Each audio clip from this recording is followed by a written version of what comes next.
Hello and welcome to GMBN Tech Ask, where you use hashtag Ask GMBN Tech down in the comments below of any of our videos, and we'll try and get a response back to you. And today I'm here with Josh from Bristol Bicycle Restorations. Yeah, I did get that right. Yeah, you did, yeah. And we are talking all about carbon because, well, you repair carbon, don't Yes, you? You also do custom spray jobs. So you've seen these things naked. Yeah. No paint covering anything up. You've seen it all. So let's just dive straight in with the questions from our viewers. Our first one is from Chris Walker here, who says, is alloy better for beginner riders? Alloy dents, carbon cracks when hitting it with a pointy rock, for example.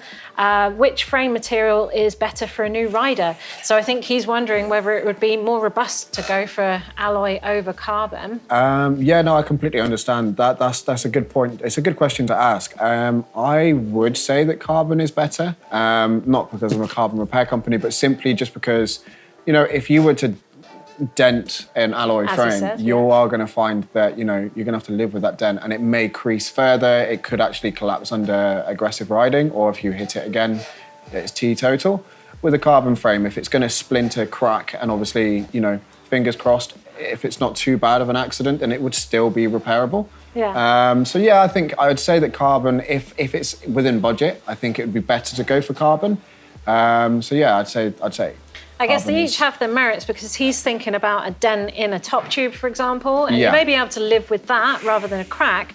But if he was to dent a rear chainstay, for example, well, that's a whole frame out of whack, isn't it? Yeah, completely, yeah. So might not be repairable, whereas carbon probably would be. I mean, this is what I mean. It kind of comes down to the type of accident and the extent of damage to the carbon, because carbon, as much as it is repairable, you know, if it's gone too far, sometimes it is easier to just say, get a new rear chainstay, if the rear end is available. But yeah, no, I think, that speaks volumes. Yeah. Okay, so our next question here is from Google Present. It says, is it safe to use Muc-Off Matte Finish Detailer on my matte raw carbon frame? Well, I know the answer to this. It's yes, it is absolutely fine. We use Muc-Off a lot. It is specific for bikes. But I've often heard people worry about spraying WD-40 or MO94 on their frames, and there's this rumor that it makes things soft. What's your take on that? Me personally, I think a WD-40 is fine. If you've got a freshly painted frame, then you might want to be a little bit careful, because it can cause havoc with the paint, but the carbon itself, both of those I would say are good to use. Personally, I don't tend to use WD-40 on my bike, but you know, I mean, if you're that concerned about it, maybe just see what other products are available. I mean, MO94, that's also a good product. So, yeah. These are bike-specific products that are meant to be used on carbon frames, so there shouldn't be a problem with it, is the answer. But I think there's this mystery that carbon would get soft around certain solvents or certain products. No, or not even really. if you were to chip the paintwork and get that raw carbon, should you be worried about water getting in, or any kind of products get it in? Should anyone be worried about that? As long as the chip doesn't go past the gel coating. So the gel coating is like a hard outer shell for the actual carbon itself. So it's almost like a final glaze. And then obviously you've got the paint on top. So if you've chipped the paint and it's not gone down to the actual weave, that you saw on the Trek as well. So when the bare fibers. if the fibers are exposed, check it out. Get somebody to look at after it. But in terms of the actual, you know, as long as it's still got the resin, you'll be fine. That's a whole other problem if you're seeing fibers, isn't it? Yes. But on a normal frame, it should be absolutely fine. Okay, so our next question is from Russell Sprague, who says, the pipe cutter is one of my go-to tools. I never thought I would be cutting so many bars, but he's asking, can I use pipe cutter to cut carbon bars? I've never personally done it. I would normally use a 32 tooth saw and just do it, because that's what it's designed for. if he were to use the carbon, if he was to use the pipe cutters, then I guess the least he could do is put some tape around the bars to stop any fraying or splinters. Because as you go through the layers, I can imagine if it catches and it's not cutting properly. The only downside is, you know, me personally, I would stay clear from pipe cutters. If it seems to work for him, then maybe put some tape on there and just go through the tape and down through the layers to stop any splintering as it goes through. Yeah, I guess the problem with pipe cutters is that you're winding it in, aren't you? And you're effectively crushing it, and you don't want to wind it in before you've actually cut it and then crush and splinter all the fibres. But so, yeah, I mean, technically you can, I mean, you're paying a lot of money for carbon bars, so it might be the best idea to get a better saw. As you say, put some tape on it. You can get carbon fibre blades out there that are really nice and fine so that you don't kind of get that splintering effect. But at the very least, use a decent saw, tape it as you say, maybe put a bit of water on it and just go in nice and slowly, I would say. So yes and no, I guess, is the answer to that. The right tool for the right job is usually better. So 77 Fiji says he has a question about carbon front and alloy rear ends, and it got him thinking, do companies actually produce their own frames anymore, or are they all being outsourced to Taiwan and China? Well, I mean, many do outsource. But I think what's more interesting out of this question that I want to ask you is, should we be concerned with where our carbon is made? You think about the amount of years that frames have been manufactured in Taiwan. I would trust these companies. Carbon is you know, there is some mystery to it. If it's manufactured in a certain way, there is nothing to say that there couldn't be a defect that might occur later on down the line. That's just the thing with carbon. It is sometimes, you know, it's not faultless. You know, it's like steel. Sometimes you can have steel that's not, you know, not welded correctly, etc. That is down to the manufacturing process. It's the same thing. But I've seen, from doing the custom painting, I've actually seen these frames, you know, both a Chinese frame and a branded frame, completely empty of paint, completely stripped down. And to be honest, there has been times where even the Taiwanese Chinese frame is actually in better quality than the one that's been brought to me as a branded frame, well-known brand as well.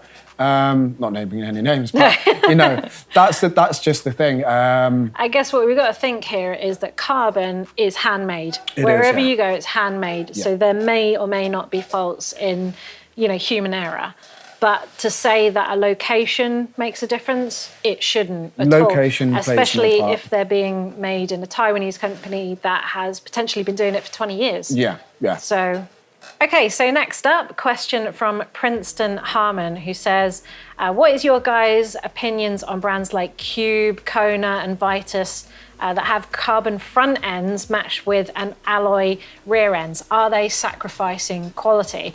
Now, I don't necessarily think they're sacrificing quality at all, as long as they're well made. And there's obviously benefits to having an alloy rear, bit of affordability, but we've already gone over the fact that carbon is at least fixable if you're breaking rear ends regularly.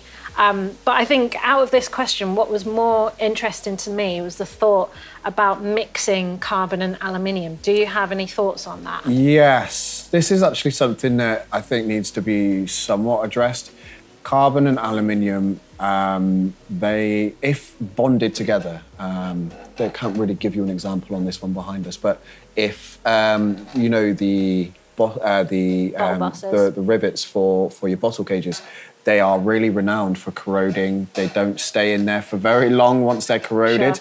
And that's just simply because the properties of carbon and aluminium, if it gets too much moisture, it corrodes, which creates a powdered substance. Once that happens, it will break away from the resin.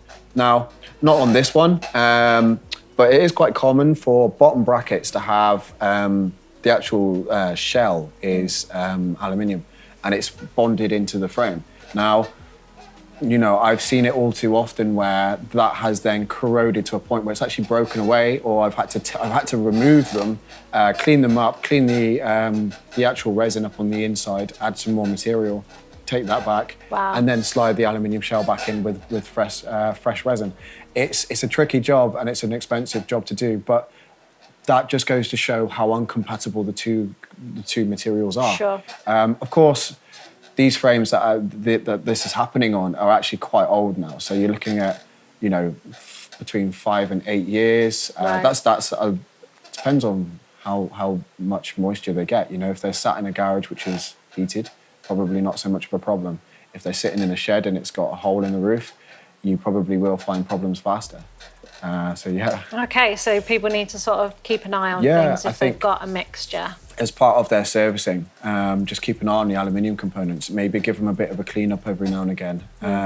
Not that that's going to be able to do too much in terms of, you know, the actual corrosion. But you can slow down the process. If you've got bare aluminium on show, just use a bit of Autosol or something just to clean the metal up a little bit, and then just keep an eye on it. But me personally, I don't think that aluminium and carbon are a very fair match.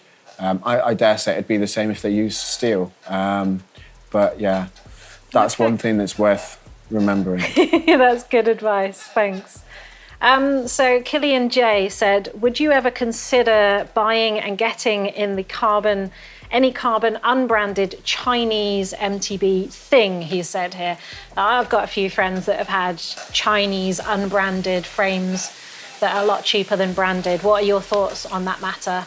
I don't think you should shy away from them. Do your research, look at reviews. You know, the standard procedure when you go to buy any bike, 9 times out of 10, you know, I've bought bikes in the past, secondhand, that are cheap Chinese carbon frames, simply just because I wanted something like a pub bike, but a nice one that was, you know, still usable.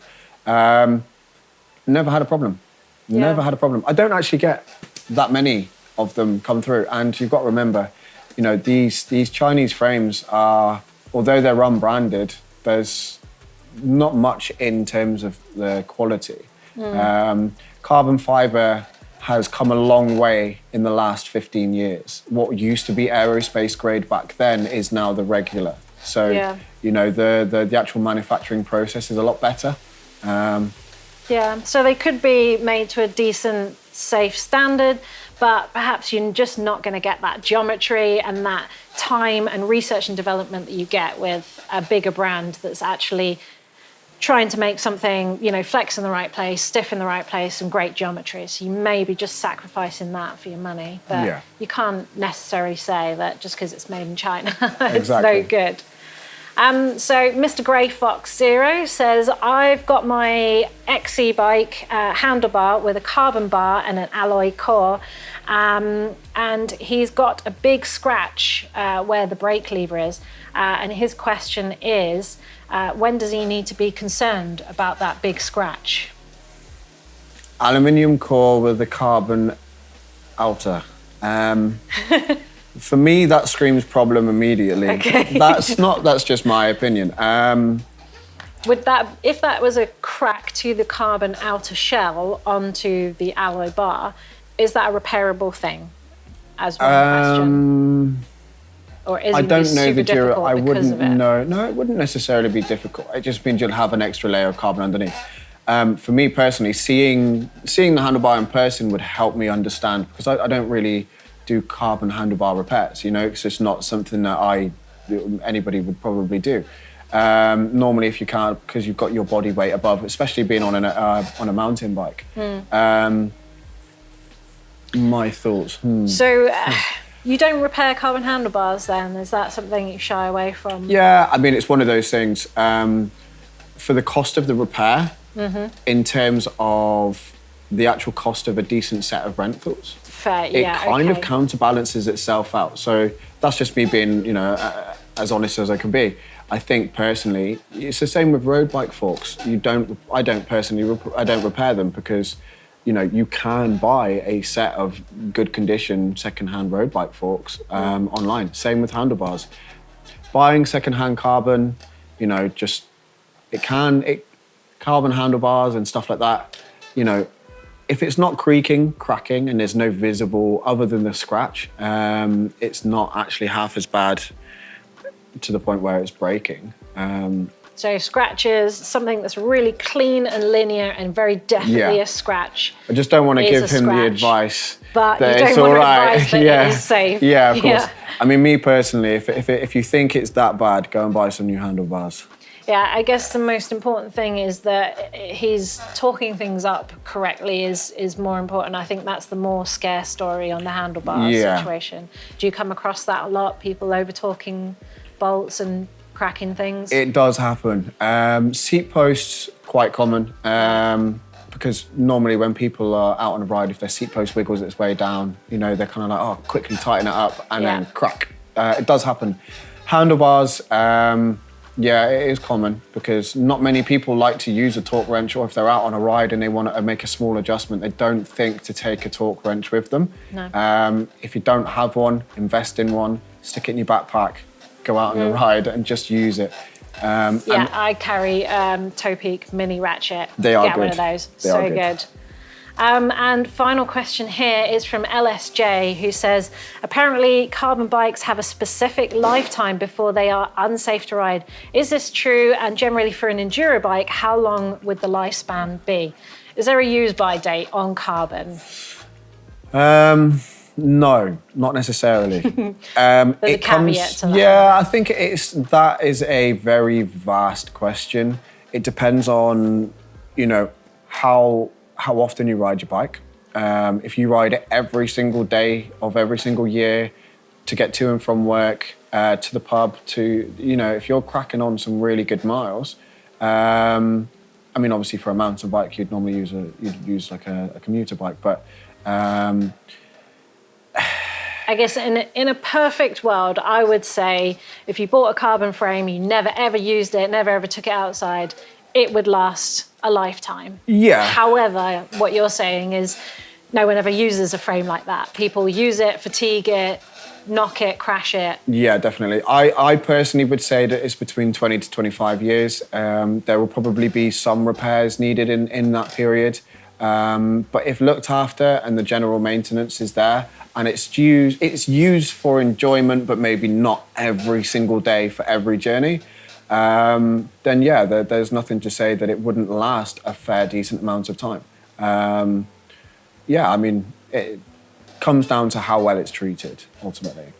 Amazing. Josh, thank you so much for answering our carbon questions. No worries. And don't forget, if you have any burning questions, whether it's carbon related or not, leave it down in the comments below. Use hashtag Ask GMBN Tech so that we can pick it up and use it in a future show. But for now, give us a big old thumbs up and thanks for watching.